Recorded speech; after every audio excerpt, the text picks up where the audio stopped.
শুভদৃষ্টিটা সেরে নিয়ে আমি রান্নাবান্নার কাজে লেগে পড়লাম। রান্নাবান্না করা হচ্ছে মেয়েদের একমাত্র কাজ, যেটা না করলে হয় না। সবসময় রান্নাবান্নার কাজে লেগে থাকতে হয় মেয়েদের। এদিক দিয়ে আবার পিসিমণি কাঁঠাল কাটতেছে। কাঁঠালের গন্ধে আমি একদম প্রেমে পড়ে যাচ্ছি। গন্ধ শুকেই মনে হচ্ছে কি এটা অনেক খেতে ভালো হবে।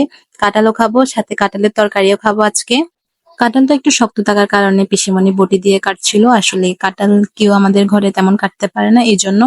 এখানে আমার দিদি গাছটাকে সুন্দর করে বেঁধে দিচ্ছিল যাতে ফুল গাছটা ভেঙে না যায়, ঠিক থাকে এই জন্য। এখন আমরা আমাদের বাগানে যাব, কিন্তু কেন জানেন এরা সবাই মিলে আমার সাথে যাওয়ার জন্য বসেছিল। সবাই একসাথে এখন বাগানে যাচ্ছি।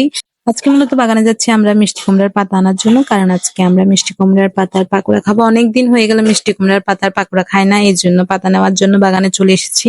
গ্রাম মানে একটা শান্তি, চারিদিকে সবুজ, আর সকালবেলা পাখির ডাক, মুরগির ডাক, এগুলো তো আছে, অনেক শান্তি একটা জায়গা।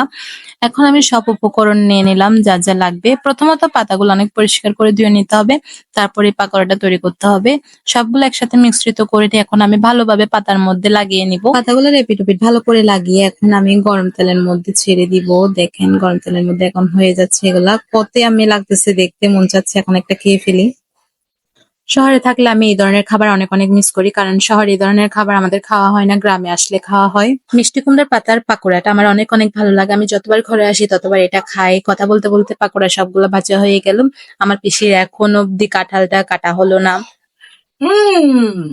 সেই স্বাদ, সেই মিষ্টি, সেই মজা।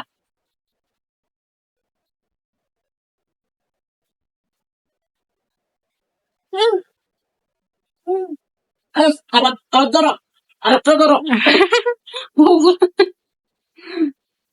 তোর হাতে কি যুদ্ধ চাও না?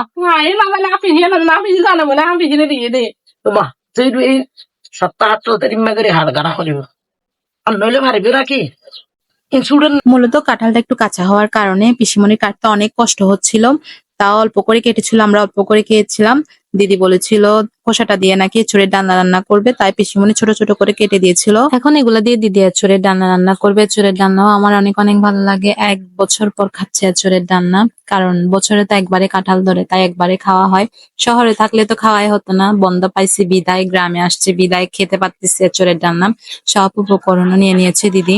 এখন কাঁঠালের কষাগুলো হলুদ দিয়ে সিদ্ধ করে নিচ্ছে দিদি। দিদির হাতে রান্না কিন্তু অনেক অনেক মজা। কাঁঠালগুলো কিছুক্ষণ সিদ্ধ করে নেওয়ার পর এখন হালকা করে তেলের মধ্যে ভেজে নিবে। আমি আসছি, কাঁঠালের বোতা হয় নাই, রান্না হয় নাই এখনো। কাঁঠালের কি খেতে আসছে? কাঁঠালের বোথা গাইতে আসছে যে রান্না হয় নাই। আসলে চাটগিয়া বাসায় কাঁঠালের খোসাকে কাঁঠালের বোতা বলা হয়, এই জন্য পিসি বলছিল কাঁঠালের বোতা খেতে আসছি, মানে কাঁঠালের খোসার তরকারি খেতে আসছিল, এটা বুঝিয়েছিল আর কি। এখন তেলের মধ্যে সবকিছু উপকরণ একে একে করে দিয়ে কষিয়ে নিচ্ছিল। একে একে সব মশলা দেওয়ার পর ভালোভাবে কষিয়ে নিয়ে আলু আর কাঁঠালের খোসাটা দিয়ে এখন কিছুক্ষণ কষিয়ে নিবে। কিছুক্ষণ কষিয়ে নিলে তরকারিটা কমপ্লিট হয়ে যাবে, তারপর আমরা ভাত খেতে বসে যাব। রান্না হতে না হতে আমরা ভাত খেতে বসে গিয়েছি, আমি আর ভাই।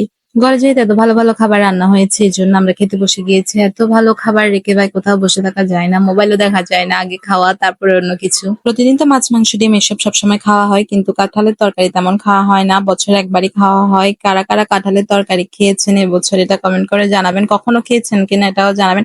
আমার কিন্তু কাঁঠালের তরকারি অনেক অনেক ভালো লাগে। আজকের ভিডিও এতটুকু, দেখা হবে নেক্সট ভিডিওতে। সবাইকে অসংখ্য ধন্যবাদ আমার ভিডিও সম্পূর্ণ দেখার জন্য।